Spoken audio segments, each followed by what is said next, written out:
Hello guys, welcome to Aries Antics. So let's learn a 2-minute recipe of cauliflower bhaji. നമുക്ക് ഈ കാണുന്ന മനോഹരമായ രുചികരമായ കോളിഫ്ലവർ ബജ്ജി വീട്ടിലുണ്ടാക്കി നോക്കിയാലോ. അതെങ്ങനെയാണെന്നല്ലേ. അതിന് നമുക്ക് ആവശ്യം ഒരു 1/2 kg കോളിഫ്ലവർ അല്ലെങ്കിൽ ഒരു 1 kg വെച്ചിട്ട് ഹാഫ് ആക്കിയാൽ മതിയാവും. അത് ചെറിയ പീസസ് ആയിട്ട് കട്ട് ചെയ്ത് വയ്ക്കാം.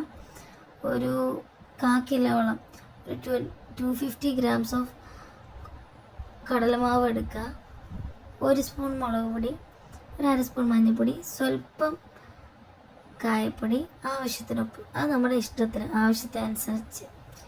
പിന്നെ ഒരു പാത്രം അടുപ്പിൽ വെച്ച് നന്നായി ചൂടാവുന്ന സമയത്ത് അതിലേക്ക് മുറിച്ച് വെച്ചിരിക്കുന്ന കോളിഫ്ലവർ ഇട്ട് കൊടുക്കുക.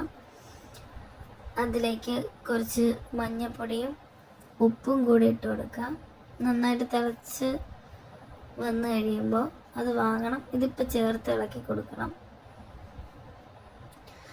അപ്പോഴേക്കും നമുക്ക് ഒരു പാത്രത്തിലേക്ക് ആ പൊടികളെല്ലാം കൂടി ചേർത്ത് മിക്സ് ചെയ്തെടുക്കാം. കടലമാവ്, മുളക് പൊടി, മഞ്ഞൾപ്പൊടി, കായപ്പൊടി, ഉപ്പ് എന്നിവ ചേർത്ത് നന്നായിട്ട് സ്വല്പം വെള്ളം ചേർത്ത്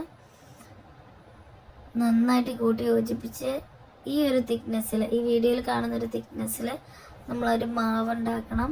ആ മാവിലേക്ക് നമ്മൾ ഹാഫ് വേവിച്ച് വെച്ചിരിക്കുന്ന കോളിഫ്ലവർ സ്ട്രെയിൻ ചെയ്തെടുത്തിട്ട് ആ മാവിലേക്ക് ഇടുക. ശേഷം ഒരു പാത്രത്തിൽ എണ്ണ ഒഴിച്ച് നന്നായിട്ട് ചൂടാകുമ്പോൾ അതിലേക്ക് ഈ കോളിഫ്ലവറുകൾ ഇട്ട് കൊടുക്കണം. നല്ലൊരു ഗോൾഡൻ യെല്ലോ കളർ ആകുമ്പോൾ നമുക്ക് അത് പാകമായിട്ടുണ്ടാകും. അപ്പോഴത്തേക്ക് നമുക്ക് വാങ്ങാവുന്നതാണ്. അങ്ങനെ നമ്മുടെ രുചികരമായിട്ടുള്ള കോളിഫ്ലവർ ബജ്ജി റെഡി ആയിട്ടുണ്ട്. വീട്ടിൽ തന്നെ എളുപ്പത്തിൽ ഉണ്ടാക്കാവുന്നതാണ് ഈ cauliflower bajji. So for such videos, subscribe my YouTube channel.